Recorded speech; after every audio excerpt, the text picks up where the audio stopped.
সবকিছু ছেড়ে দিয়ে এবারে একটা হাঁড়ির উপর আলপনা করেছি। এটা করেছি কষ্ট করে দেখাতে হবে নাকি আপনাদের? নমস্কার, আমি অপু বলছি। কেমন আছেন আপনারা সবাই? নিশ্চয়ই ভালো আছেন।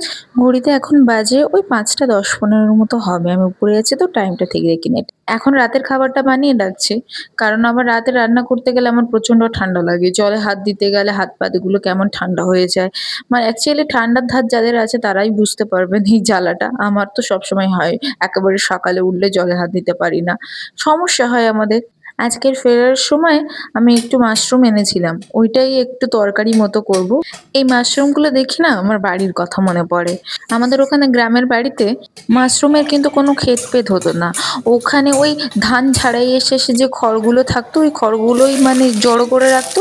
সেটাই বর্ষাকালে মোটামুটি পচে গিয়ে ওই একটা মাশরুম তৈরি হতো। সেই মাশরুমটা আলাদা টেস্ট জানেন?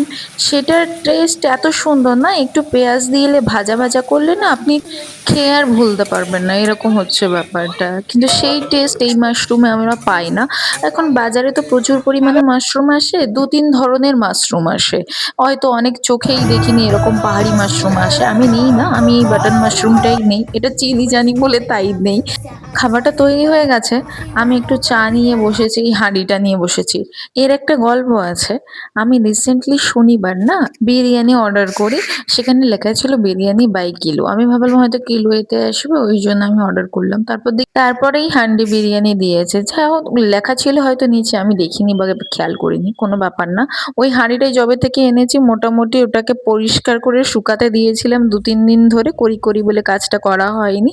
আজকের ফাইনালি করলাম। কেমন হয়েছে অবশ্যই জানাবেন। আজকের ভিডিওটা এই পর্যন্ত। ততক্ষণ ভালো থাকবেন।